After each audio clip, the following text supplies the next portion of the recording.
Hello, everyone, and welcome to another episode of Speakers on Edge. On the show today, we have I would call one of the kindest people you could ever meet. Yet her story is one of the darkest to ever overcome. You see, my guest today is the lovely Sammie Lee. Now at age 3, her world was shattered. At age 12, she was dealing with things that no 12-year-old should have to deal with. At age 14, her life would never be the same again. Then, a little bit later on, she flatlined 6 times. By all intents and purposes, this incredible, incredible woman, her story is heartbreaking, thought-provoking. It will make you sad. It will make you angry. It will make you happy when you see how far she has come, when you see what she has become. You see, this young woman has become the most amazing inspiration to a generation and more. Since meeting her, since filming this interview, I've gotten to know her a lot better, and she is what I would call a very dear friend now. So it's an honor and a privilege for me to introduce to you today the one, the only, the incredible Sammie Lee. She's lucky to be alive. Believe it or not, these were the words that came from a doctor standing at the end of my hospital bed when I was 14 years old.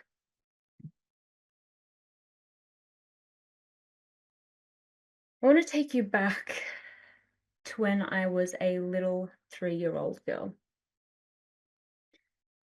You would think as a 3-year-old, you're so excited to learn new things and to blow bubbles and ride a bike and paint and draw and create this beautiful life.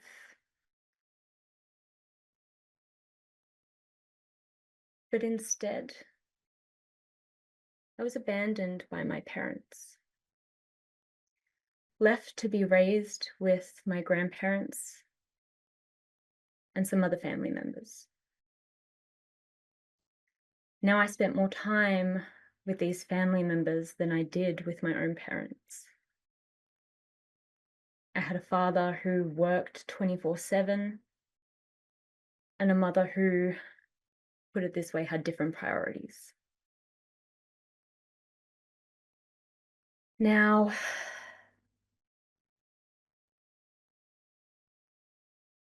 imagine a 3-year-old girl laying in a bed, being tucked in at night, only to lay there in immense fear. Eyes wide open, not being able to sleep. All because she was being sexually abused by one of those family members.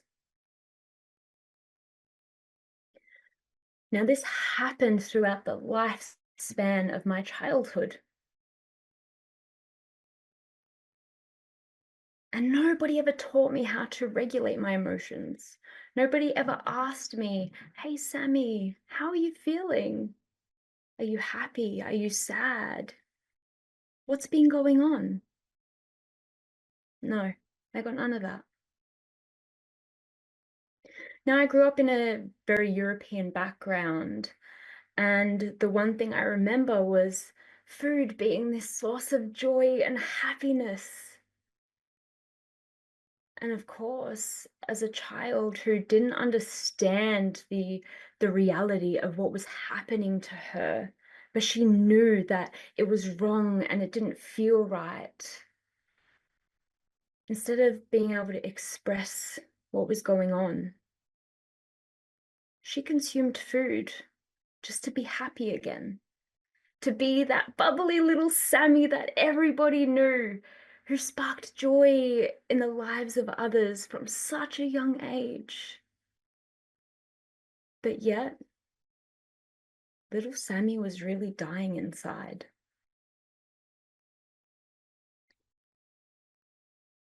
Now, because I used food as my coping mechanism,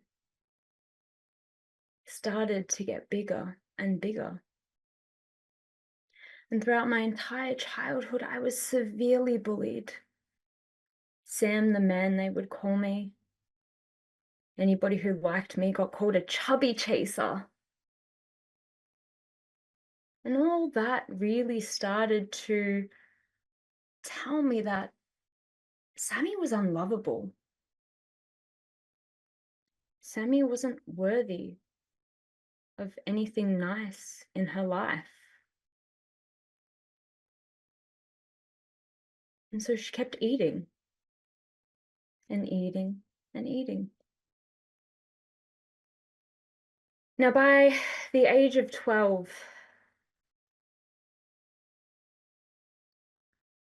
I stepped on those scales one day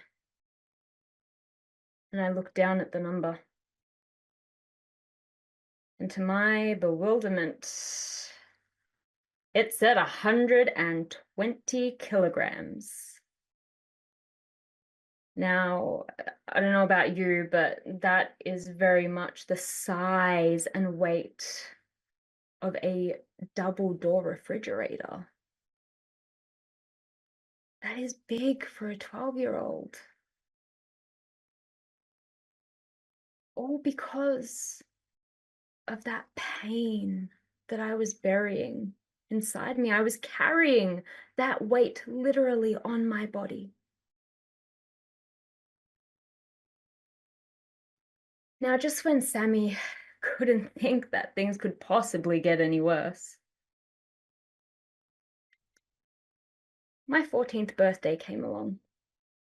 You know, birthdays, time for celebration. What a time to be alive. Another year around the sun, which should be filled with new opportunities and growth.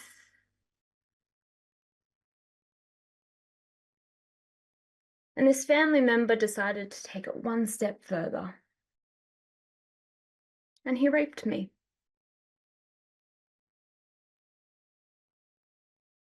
I remember getting up and sitting in the bathtub the next morning, scrubbing at my skin, just wanting to escape my own body that had just been violated. I felt so disgusted and so ashamed. And I didn't want to live inside this.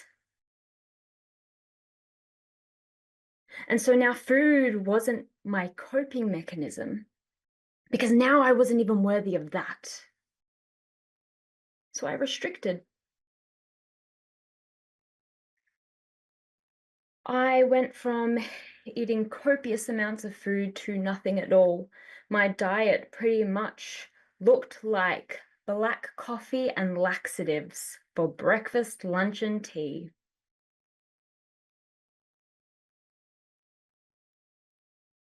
Now, within 2 months, I lost more than half my body weight.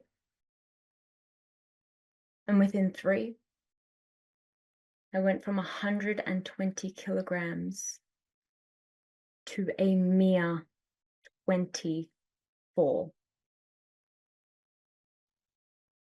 Now, if you didn't hear that correctly, I was 120 kilograms and I went down to 24 in just a few months.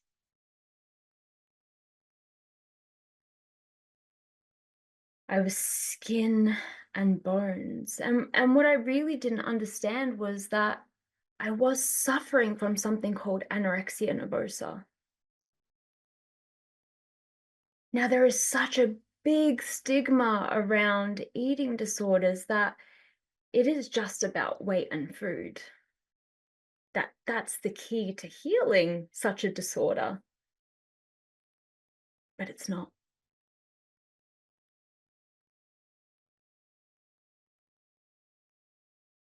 We manifest eating disorders because of unresolved pain and trauma. Now, I suffered for over a decade in and out of hospitals and psychiatric units. Those in and of themselves had so many traumatic experiences. I remember I was about 19 years of age, and the hospital system no longer could help me because I was officially an adult. And I knew I was struggling, but I so desperately wanted help. And everything had failed me so far. Because again, the focus was food and weight. And so I checked myself into an adult psychiatric unit where they had an eating disorder program. And I thought to myself, maybe this is it. Maybe this is the key. Maybe I'm finally going to be on my way to freedom. Boy, was I wrong. Now, the one good thing about those hospital stays and psychiatric treatment stays were the people I got to connect with. People who understood what I was actually going through because they were going through the same thing. And I met this beautiful, beautiful soul named Carla, who I loved and adored. And I remember one day after our meals, where we get watched, that time up had finished, and Carla and I stayed back in our little room watching TV. And I remember we went to stand up to go back to our rooms, and she stood right in front of me and locked eyes. And she said, "Sammie, we're good friends, aren't we?" And I was like, "Carla, are you kidding me? We're like sisters. I love you."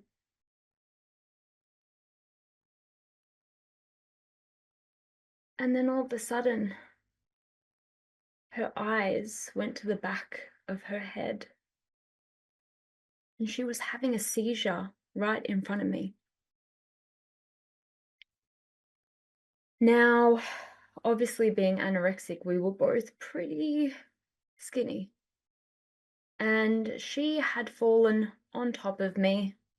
I had fallen back. And Carla's head had hit the corner of a wooden bookshelf.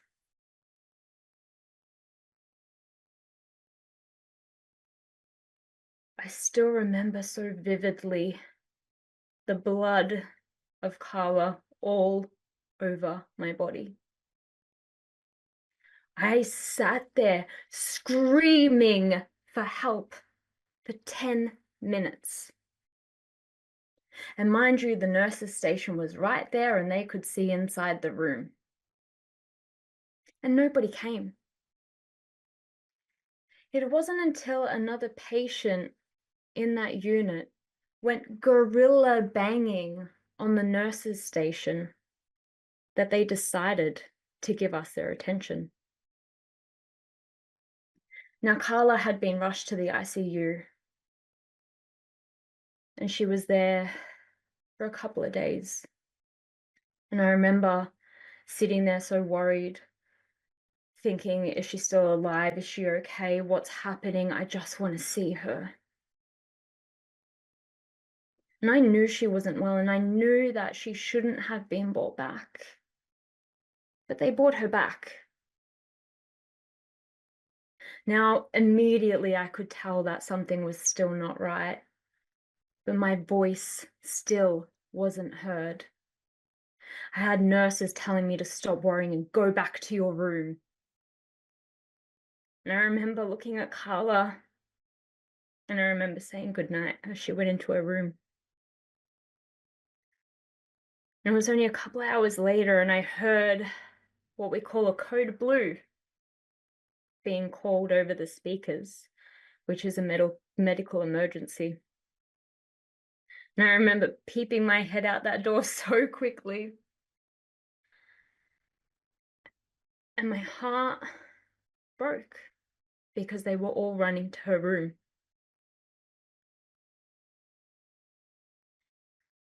I remember trying to run, and again, I was met with nurses who were telling me to go back to my room. This is not my problem to deal with.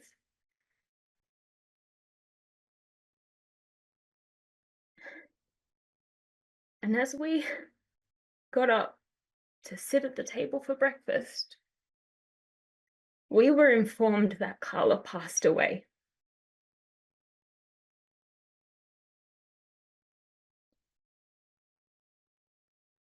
It's a moment I will never forget. And for so many years, I blamed myself. Sammie, you could have done better. Sammie, you could have ignored the nurses and you could have gone and saved her.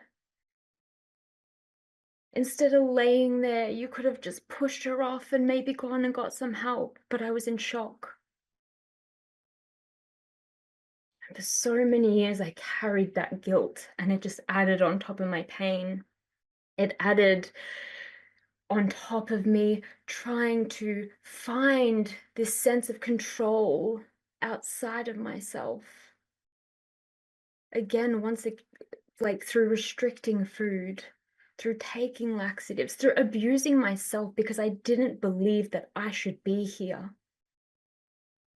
I had this deep-seated belief that I created that I was only born to suffer, and my life up until that point had proved that. I remember checking out of myself out, of that facility, and I never looked back. I thought, this is it.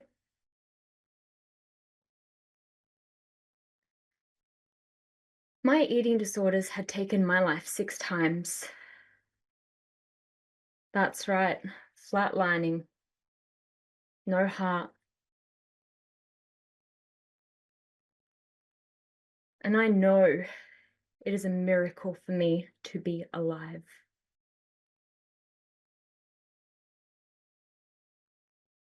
But no matter how many times I died, I still couldn't find this part of me that really believed that I was meant to be here. I had tried everything under the sun. I went through hospital treatments, I went through private treatments, and to my avail, everything failed. And I know I tried really hard, and I know so many other people do, but we're always met with, you need to do this, this, this, and this, and it's always about food, and it's always about, you need to be at this number on that scale. And let me tell you, we feel like little hamsters on that wheel, just going around and around and around in that circle until we drop dead. It got to a point in my life where I lost my auntie, one of the only people that I could actually relate to. And I had this profound moment where I realized the power of choice. This auntie had always just wanted to see me recover. She wanted to see me live a happy and healthy life. Now, she didn't get to, but obviously that didn't stop me from doing it. And that is the power of the spirit, but the power of choice. I remember vividly standing in my kitchen and dining area, and I said to myself, I don't know how, don't know who, but I am going to recover. Now, the universe works in funny ways because I can tell you as soon as I made that choice, my phone went off. And it was a message from a woman I had connected with a few years back. And she said, Sammie, I think I can help you. And I stood there and I looked at this message. And I was like, help me how? And then I caught myself. And then I was like, no, tell me more. Now, when we go through eating disorders, people always look at us and they always ask, what's wrong with you? And my God, does that make you feel like shit? Now, this woman, she walked into my life and she asked me something that changed the trajectory of my journey. She asked me, what happened to you? Mind blown. For the first time in my life, somebody actually took an effort to try to understand me. Not my eating disorder, but me. She knew that I wasn't my eating disorder. My eating disorder wasn't my identity. And for the first time, I felt somewhat detached from it. Now, I had spent my entire childhood and early adulthood not even understanding my own eating disorder. It really was like one day you were just some girl going to school, doing what every other girl does, and then the next day you're in hospital being told that you should really be dead.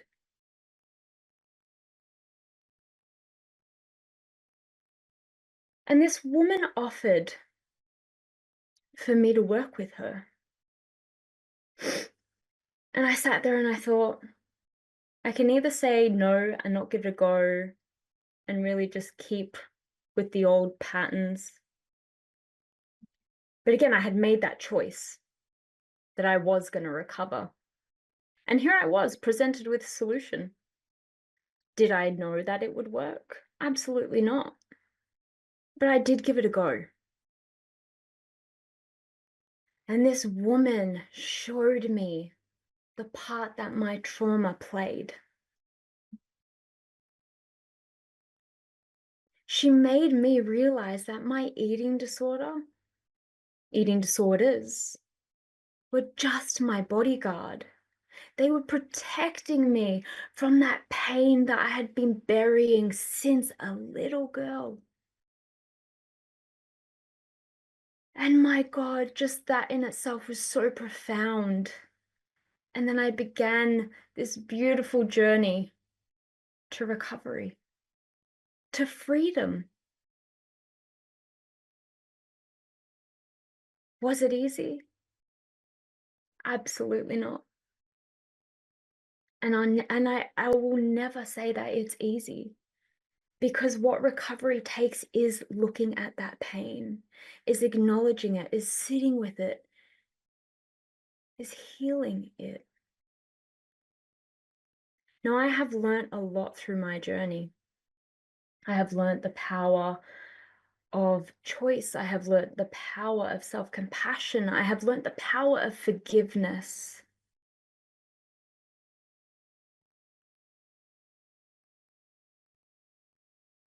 And I knew, whilst I was struggling, that I wanted to go on and help other people who were struggling just like I was. Because if I take myself back to that little girl, the one thing I ever wanted was somebody who understood me. Somebody who understood the pain that I went through and could sit there and tell me that they had been there and they got out. And that is who I am today. That is why I have made it my mission to help sufferers, to inspire and give them hope. If I can literally flatline 6 times, I can guarantee you now you can recover. And yes, I am saying full recovery is possible. You do not have to sit there in this struggle for the next 10, 20, 30, 40 years of your life. And a lot of people do. Why? Because they're still too scared to go within. Now, the even scarier part with that is not having somebody to really hold that safe space for you. Now, I can tell you right now, if my parents had have been emotionally available and proactive in my recovery and showed empathy and listened actively and really took the time to understand me, I can guarantee you things would have been different. And that's why I have also made it my mission not to just work with those who are suffering, but to work with parents.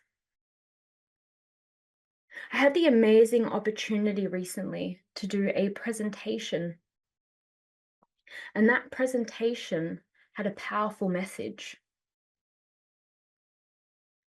And it was, you can hold the key to your child's recovery. And I want you to let that message sink in. As parents, I understand you are desperate to help your child because you really don't want them to suffer. And I understand how hopeless you feel, especially when they are suffering from something that is so invisible and all-consuming, because that's really what eating disorders are. They put you in such a deep, dark hole that you cannot see any light at the end of that tunnel.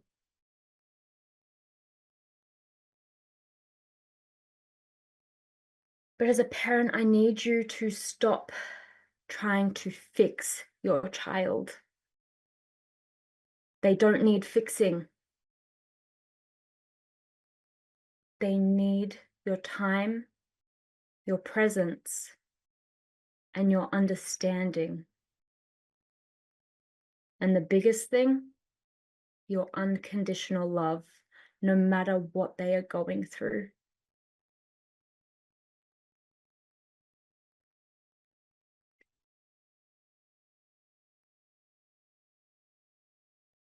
My journey has been incredible. And I really have made it my mission to stand up and speak out, to be the voice that is ignited on a global scale, to help people have a better understanding of what eating disorders truly are, how we can prevent them from even happening, and how we can begin to heal them. And obviously, how you can be an empowered parent.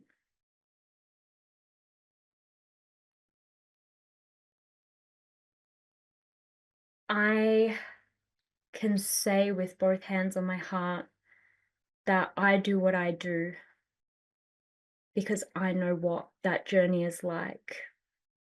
And I know what I needed. And if you are somebody watching and you are either suffering or you are a parent of a sufferer, I invite you to reach out for help, whoever that might be. No, you don't have to go through this alone. And connection and understanding truly is so powerful in this journey. Don't take any of it for granted. The other one key message I want to leave any sufferer is that if you are triggered, please take this as an opportunity to look into that pain, because your triggers are the gateway to healing. And if you keep running from them, I can guarantee you now, just like I did, you will struggle and keep repeating that vicious cycle. So please, honor yourself and choose to take that next step, because I can guarantee you it is so worth it. Thank you.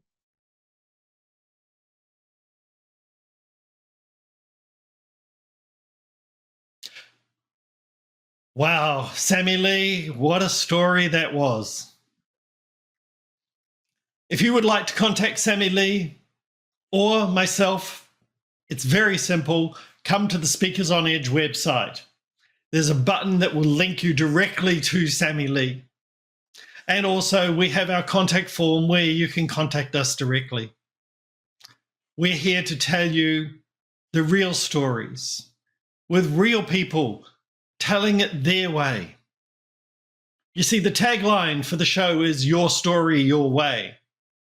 And here on Speakers on Edge, it's all about the guest telling their story.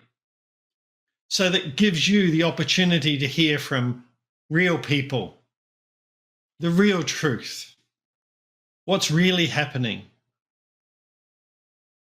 And if you'd like to be a guest on the show, come to the website and find out more.